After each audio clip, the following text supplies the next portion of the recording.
Good morning. You're coming to us live from the Jeep. So I haven't ridden in my Jeep since the day I came home from the hospital. I love Jeep life. However, Jeep life is a little bit bumpy when you're recovering from a double mastectomy and an oophorectomy. So been riding around in that farm truck because it's a little bit more having my own little pity party. So there you go. Yesterday, I left off with saying things that need to be said. And so I'm going to pick up with saying things that need to be said.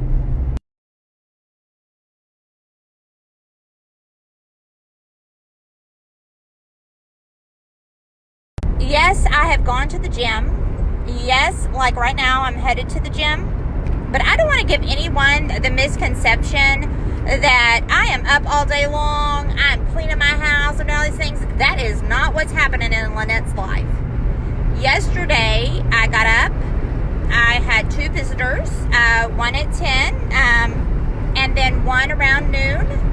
And then I went to bed and I slept for 3 solid hours. And I had done nothing all day long.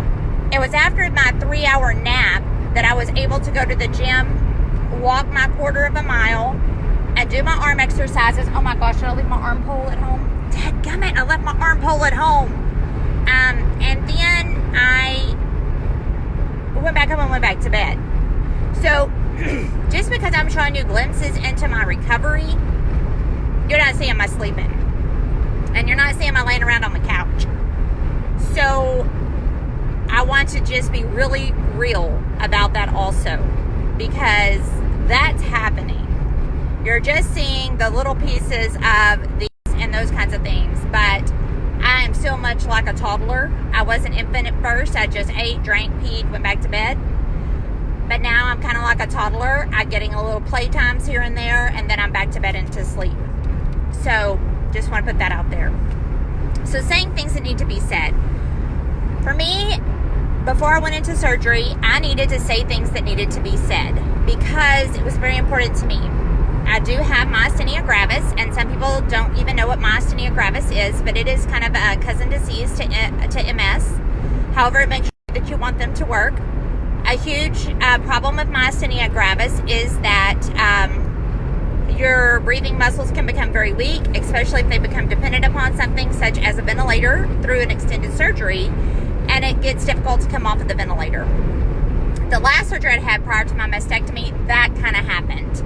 And I had a lot of trouble coming off of the ventilator and breathing on my own. I remember that. I actually remember being on the ventilator. I actually remember them telling me I had to breathe over the ventilator and to breathe. It was actually mine and Brian's biggest concern going into this surgery because it was a very long surgery.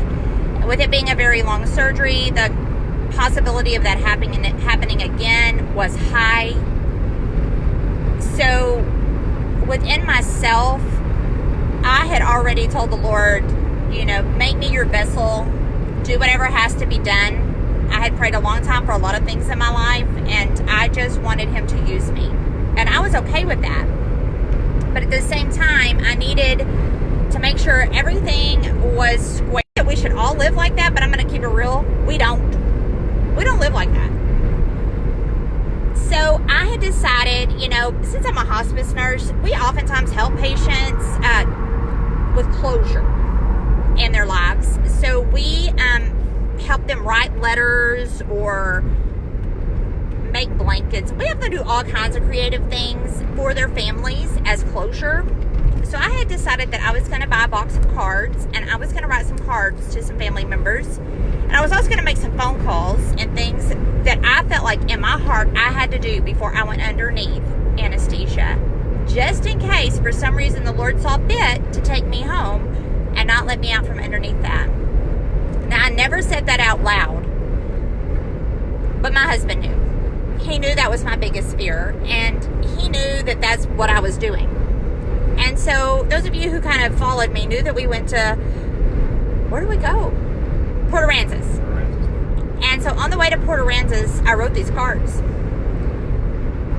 And I wrote them to some needed to say some things to. And I had them in a box in my bag. I have a medical bag that goes to the hospital, doctor's appointments everywhere. And I'd asked that Brian, and then I got reinforcements, Nettie, to make sure that those cards were handed out after I went back to surgery. I didn't want to hand them out myself because I didn't want to discuss them.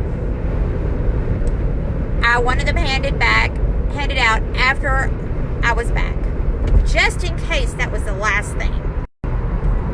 You know, those are kind of hard to write.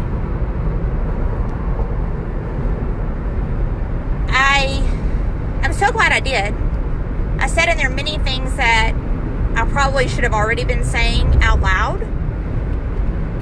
I shed some tears when I wrote them.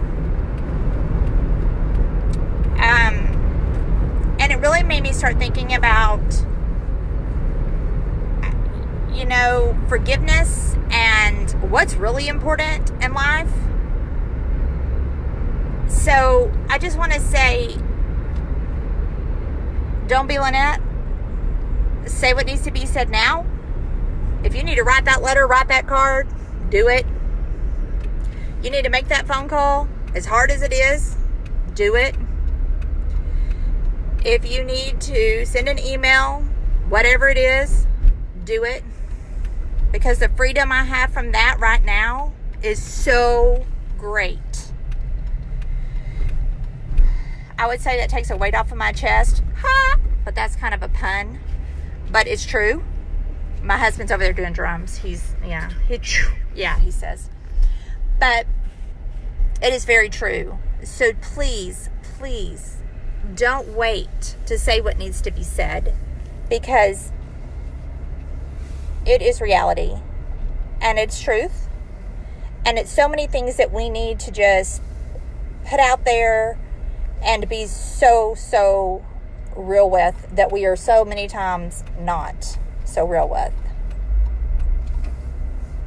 I want to just leave you with that today. The other thing that I'm going to talk to you about, Brian's going to hop on here with me some, and we're going to talk about when we got home. Starting probably tomorrow, we'll try to do a shout out in the morning. And we're going to talk about some of the things that happened once we got home. Well, actually in the hospital too.